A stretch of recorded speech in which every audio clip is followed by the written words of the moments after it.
আমার মনে হয় এরকম ঘটনা পৃথিবীর কোথাও ঘটেনি, এরকম নজির আসলে বিশ্বে নেই। মাত্র 6টা ম্যাচে একটা দেশের ফুটবল পুরোপুরি বদলে গেছে, পুরোপুরি পাল্টে গেছে। কারণ এই 6টা ম্যাচে মাঠে নেমেছিলেন হামজা চৌধুরী।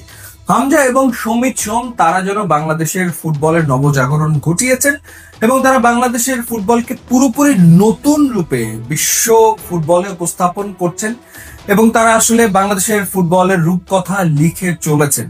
প্রত্যাশা তো ছিল একেবারে আকাশ সম যে বাংলাদেশ এশিয়ান কাপে কোয়ালিফাই করবে অনেক দিন বাদে, এবং সেটা হয়নি। সেটা না হলেও পাল্টে গেছে বাংলাদেশের ফুটবল, সেটা তো আসলে বাস্তবতা। কারণ এই 6 ম্যাচ আগেও দর্শকরা বিশ্বাস করতে পারতো না যে ফিফা র্যাঙ্কিং এ 20 ধাপ 30 ধাপ কিংবা 50 ধাপ এগিয়ে থাকা কোনো দলের বিপক্ষে বাংলাদেশ ফাইট করতে পারবে, প্রতিদ্বন্দ্বিতা গড়বে কিংবা ম্যাচ জিতবে। কিন্তু এখন সেই বিশ্বাসটা বাংলাদেশের ফুটবল ফ্যানদের ভেতরে আছে এবং সেটা প্রমাণও আমরা দেখতে পাচ্ছি। র্যাঙ্কিং এ এগিয়ে থাকা হংকং এর বিপক্ষে হংকং এর মাটিতে বাংলাদেশ ড্র করছে, কিংবা র্যাঙ্কিং এ এগিয়ে থাকা ইন্ডিয়ার বিপক্ষে ইন্ডিয়ার মাটিতে ড্র করছে এবং নিজেদের মাটিতে ইন্ডিয়াকে বাংলাদেশ হারাচ্ছে। এর ভেতরে নেপালের বিপক্ষে বাংলাদেশ 2টো ম্যাচে ড্র করেছে, সেই 2টো ম্যাচের একটাতে বাংলাদেশ পরিষ্কার ভাবে জিততে পারতো যদি শেষ মুহূর্তে গোল না খেতো, ভুটানের বিপক্ষে জিতেছে। সো সব মিলিয়ে আসলে এই যে হামজা চৌধুরী আসার পর বাংলাদেশ 7টা ম্যাচ খেলেছে, সেই 7টা ম্যাচের ভেতরে বাংলাদেশ হেরেছে 2টো ম্যাচ, জিতেছে 1টা ম্যাচ এবং ড্র করেছে, কিন্তু জিতেছে 2টো ম্যাচ, হেরেছেও 2টো ম্যাচ, ড্র করেছে 3টা ম্যাচ। তো বিশ্বাসটা কিন্তু সবার ভেতরে তৈরি হয়ে গেছে। এবং আরেকটা ব্যাপার মাথায় রাখতে হবে যে হামজা সমিত আসার পর আমাদের যে ফুটবলাররা, লোকাল ফুটবলাররা, তাদের সাথে বোঝা পড়ার একটা সময় কিন্তু প্রয়োজন ছিল। সেই সময়টা যত যাচ্ছে তত কিন্তু মনে হচ্ছে যে চমৎকার বোঝাপড়া হচ্ছে।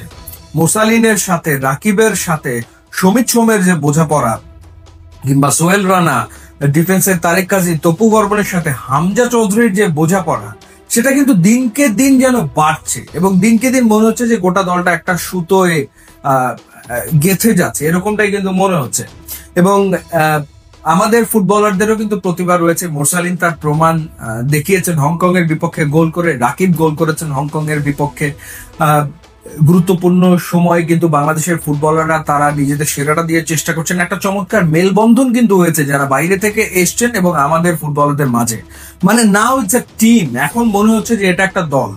হতাশার জায়গা দুটো, একটা হচ্ছে কোচ হাবিয়ার কাবরেরাকে নিয়ে বিস্তর সমালোচনা আছে, তার ট্যাকটিক্যাল অনেক ব্লান্ডার এই 6 ম্যাচের ভেতরে আমরা দেখে ফেলেছি। তিনি হয়তো বুঝে উঠতে পারেননি হামজা সমিতকে কিভাবে করে ব্যবহার করতে হবে, সেটা হয়তো তার বোধগম্য হয়নি।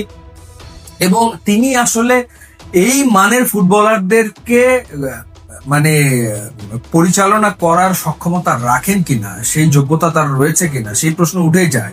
সমিত সোম এবং হামজা চৌধুরী আসলে যে মানের ফুটবলার, তো সেই ক্ষেত্রে যদি একজন দারুণ কোচ, একজন উঁচু মানের কোচ যদি পাওয়া যায়, এবং গোলকিপিং পজিশনে মিতুল মার্মাকে তিনি সব ম্যাচ খেলিয়ে গেছেন, এখানে যদি আনিসুর রহমান জিকোকে ফিরিয়ে আনা হয় কিংবা শ্রাবণকেও প্রস্তুত করা হয়, গোলকিপিং এও যদি প্রতিদ্বন্দ্বিতা গড়ে ওঠে, ওই জায়গাটাতে ইমপ্রুভমেন্ট যদি হয় এবং একটা দুর্দান্ত কোচ যদি পাওয়া যায় যে খুব ভালো ট্যাকটিক্স দেবে মাঠে, তাহলে কিন্তু বাংলাদেশ ডেফিনেটলি এশিয়ান কাপে নেক্সট বারই খেলবে। এবার হয়তো পারলো না, কিন্তু সেই বিশ্বাসটা সবার ভেতরে তৈরি হয়ে গেছে যে বাংলাদেশ নেক্সট বারই এশিয়ান কাপে খেলবে। এই হামজা সমিত কিংবা আমাদের মোরসালিন কিংবা আগামী দিনের তারকা মোর্শেদের হাত ধরে যাই হোক না কেন, বাংলাদেশ আগামী দিনে খেলবে এশিয়ান কাপে, সেই বিশ্বাসটা সবার ভেতরে এখন আছে। ইউটিউব, ইনস্টাগ্রাম লিঙ্ক আছে, আপনারা যোগ দিলে খুবই খুশি হবো। And thanks for watching.